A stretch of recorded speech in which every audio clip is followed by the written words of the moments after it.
नमस्कार मंडळी, सर्वात प्रथम तुम्हाला येणाऱ्या मकर संक्रांतीच्या हार्दिक शुभेच्छा। तिळगुळ घ्या आणि गोडगोड बोला, आमचे तीळ सांडू नका आणि आमच्यासोबत भांडू नका हे वाक्य ऐकल्याशिवाय संक्रांतीसारखं वाटतच नाही। तर या व्हिडिओमध्ये मी तुम्हाला मकर संक्रांतीची संपूर्ण माहिती सांगणार आहे। यामध्ये यावर्षी संक्रांत कशावर आली आहे, कोणत्या रंगावर आली आहे, त्यामुळे आपल्याला कोणता रंग वर्ज्य करायचा आहे, तसेच संक्रांती काळात कोणती कामे करावीत आणि कोणती कामे करणं वर्ज्य आहे, संक्रांतीचे वाहन, वस्त्र, शस्त्र, वय, नाव, दान काय द्यावे आणि संक्रांती काळात अजून कोणकोणत्या गोष्टी केल्या जातात, या सर्व गोष्टींची माहिती तुम्हाला या व्हिडिओमध्ये मिळेल। त्यासाठी हा व्हिडिओ शेवटपर्यंत पहा, जास्तीत जास्त लोकांना शेअर करा आणि चॅनलला सबस्क्राइब करायला विसरू नका। लगेच व्हिडिओला सुरुवात करूया। आपल्या हिंदू धर्मात मकर संक्रांतीच्या सणाला विशेष महत्त्व आहे। सूर्य हा दर महिन्याला आपली राशी बदलतो, परंतु जेव्हा तो मकर राशीत प्रवेश करतो तेव्हा या शुभयोगाला मकर संक्रांती असं म्हणतात।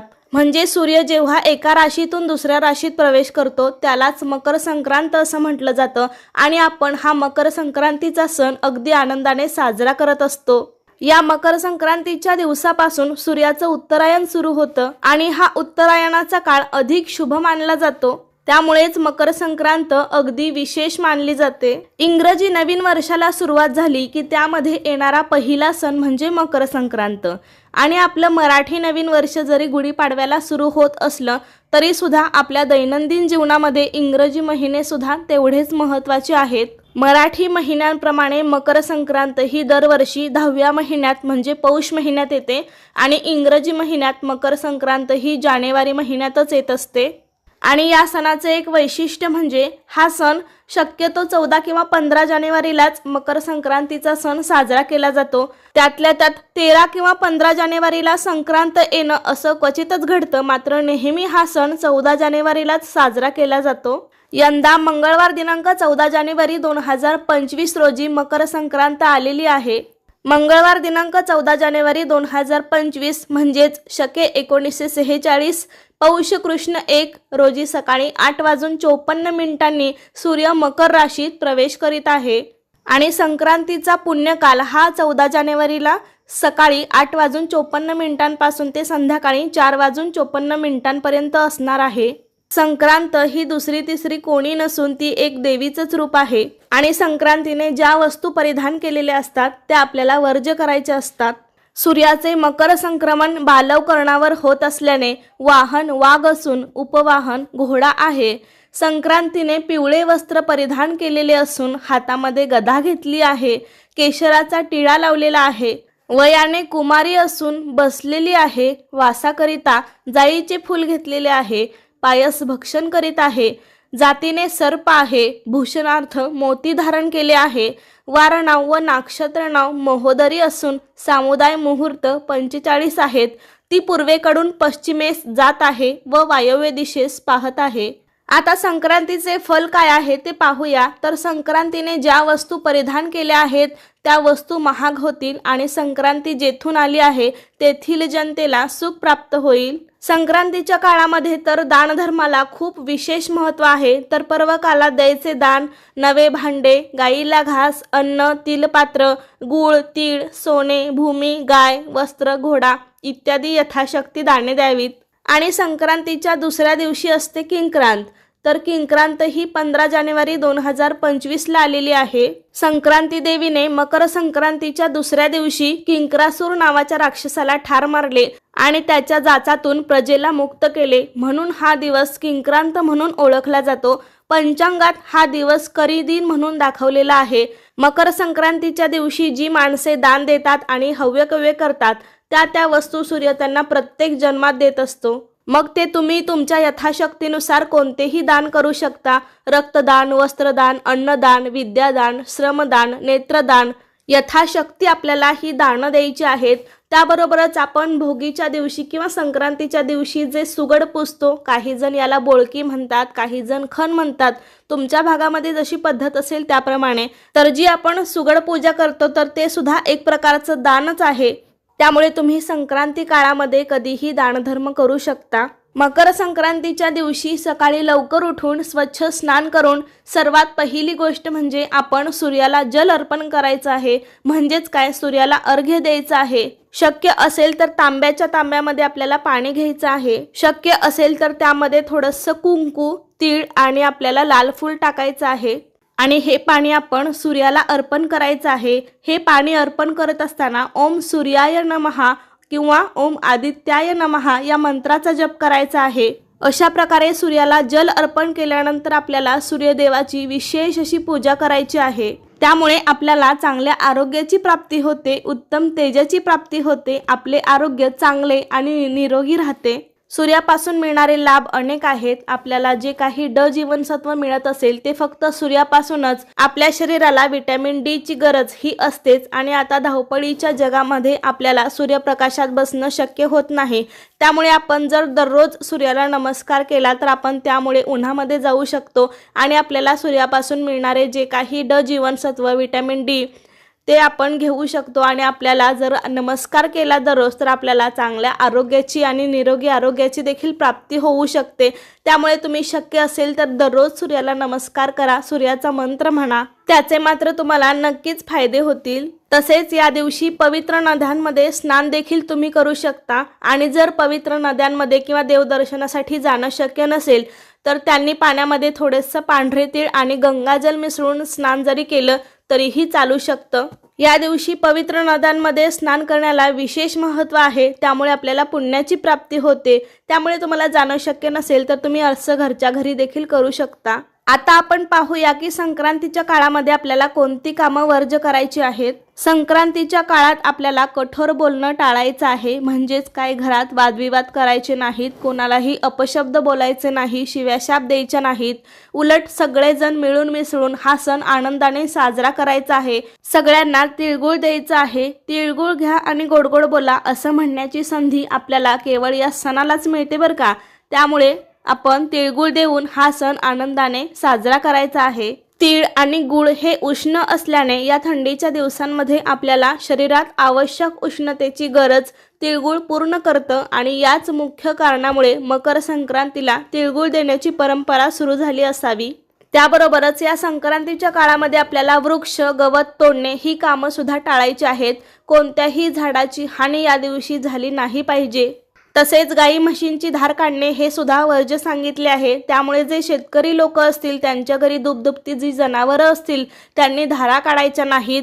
आदल्या दिवशीच तुम्ही धारा काढू शकता आणि ज्यांना शक्यच नसेल त्यांनी त्या दिवशी काढल्या तरीही चालतील. कारण सगळेच नियम पाळणं आपल्याला शक्य होत नाही एखाद्या वेळेस. त्यामुळे आपण हवं तेवढं जास्तीत जास्त पाळण्याचा प्रयत्न नक्की करा. त्याबरोबरच या दिवशी दात घासणे सुद्धा वर्ज्य सांगितलेले आहे.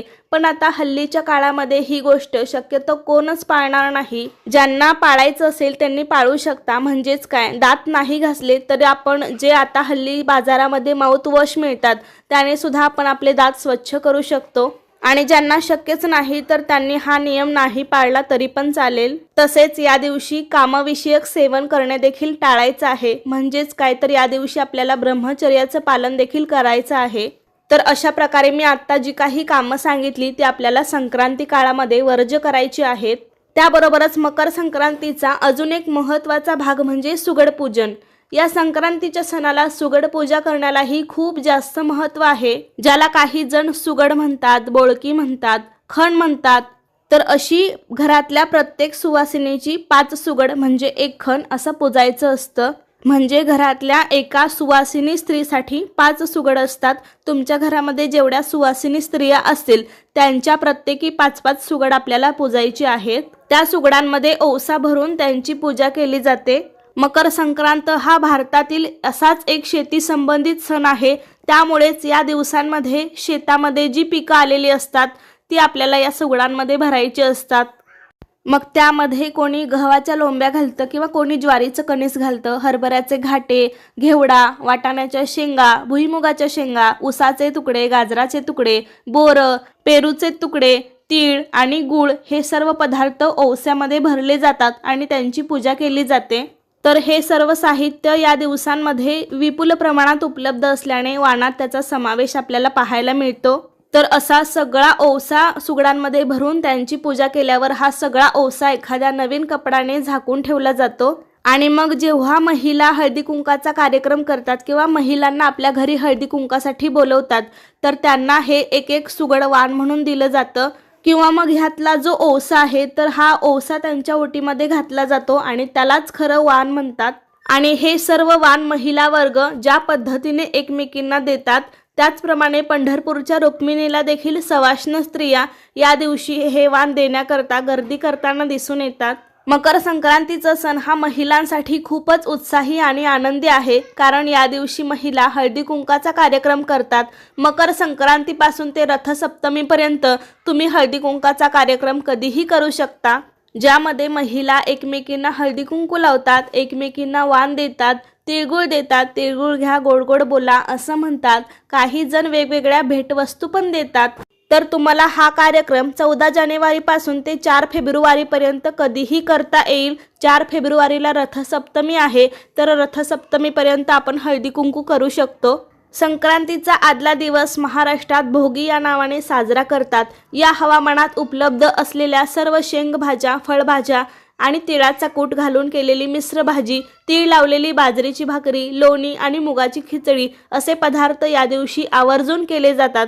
संक्रांतीच्या दिवशी गुळाची पोळी आणि तिळगुळाचे विशेष महत्त्व असते, कारण संक्रांत येते हिवाळ्यात, त्यावेळी थंडीचं प्रमाण खूप जास्त असतं, त्यामुळे आपल्याला शरीराचं तापमान गरम राहील असे उष्ण गुणधर्माचे पदार्थ आपण करून खातो।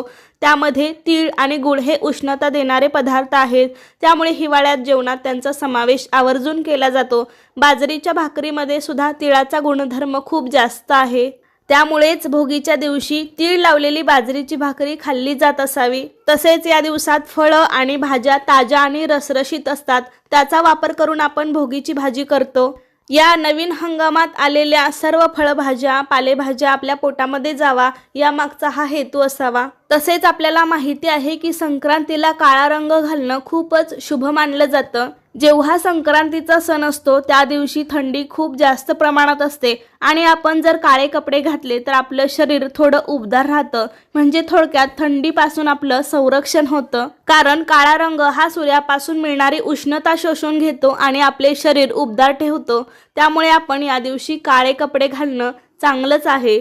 फक्त लक्षात ठेवा, प्रत्येक वर्षी संक्रांती देवी वेगवेगळ्या रंगाचे वस्त्र परिधान करत असते आणि ज्या रंगाचे वस्त्र संक्रांती देवीने परिधान केलेले असते तो रंग आपण वर्ज्य करायचा असतो। तर यावर्षी पिवळ्या रंगावर संक्रांत आलेली आहे, त्यामुळे आपल्याला या दिवशी पिवळ्या रंगाचे कपडे चुकूनही घालायचे नाहीत। संक्रांती देवीने पिवळे वस्त्र परिधान केलेले आहे, त्यामुळे आपल्याला पिवळ्या शेडचा कोणताही ड्रेस किंवा कोणतीच साडी घालायची नाही, डोक्यात पिवळ्या रंगाची फुलं घालायची नाहीत।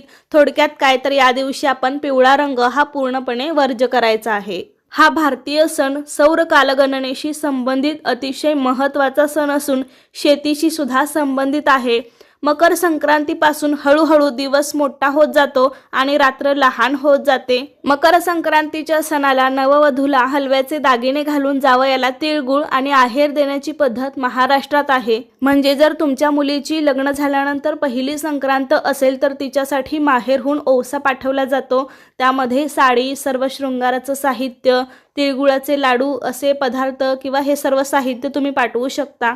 किंवा तुमच्या घरामध्ये जर नवीन सून आली असेल तर तिच्यासाठी तुम्ही तिळवा करू शकता, तिला हलव्याचे दागिने घालू शकता, सर्वांना हळदी कुंकासाठी बोलवू शकता। तुमच्या मुलीची किंवा सुनेची जर पहिली संक्रांत असेल तर हळदी कुंकासाठी आलेल्या स्त्रियांना हळदी कुंकाचे डबे किंवा हळदी कुंकाच्या ज्या छोट्या डब्या असतात किंवा पाकिट असतात, तर ही हळदी कुंकाची भेट आपण द्यायची असते, वाण म्हणून किंवा भेटवस्तू म्हणून। तसेच संक्रांतीच्या दुसऱ्या दिवशी किंक्रांत असते आणि किंक्रांतीला आपल्या घरामध्ये जी काही लहान मुलं असतात 5 वर्षापर्यंत त्यांना बोरन्हाण घातलं जातं। या दिवशी लहान मुलांनाही काळ्या रंगाचे कपडे घालून, हलव्याचे दागिने घालून चुरमुरे, बोरे, हरभरे, उसाचे तुकडे, गाजर, त्याबरोबरच छोट्या गोळ्या, छोटी बिस्किटे हे सर्व त्यांच्या डोक्यावरती ओततात। तसेच या मिश्रणामध्ये लहान मुलांची आवडती चॉकलेट्स ही घालतात. याला बोरन्हाण किंवा लूट असे म्हणतात. बालकांच्या वयाच्या 5व्या वर्षापर्यंत बोरन्हाण केले जाते. अशा प्रकारे बोरन्हाण तुम्ही किंक्रांतीपासून ते रथसप्तमीपर्यंत कधीही करू शकता आणि हळदी कुंकाचा कार्यक्रम तुम्ही संक्रांतीपासून रथसप्तमीपर्यंत कधीही करू शकता. तर अशा प्रकारे आजच्या व्हिडिओमध्ये मी तुम्हाला मकर संक्रांतीच्या सणाविषयी संपूर्ण माहिती देण्याचा प्रयत्न केला आहे. कसा वाटला तुम्हाला आजचा व्हिडिओ मला नक्की सांगा. आवडला असेल तर लाईक करा, जास्तीत जास्त लोकांपर्यंत शेअर करा आणि असे छान छान नवीन व्हिडिओज पाहण्यासाठी आजच आपल्या अन्वीज मराठी कॉर्नर या चॅनेलला सबस्क्राईब करा. धन्यवाद.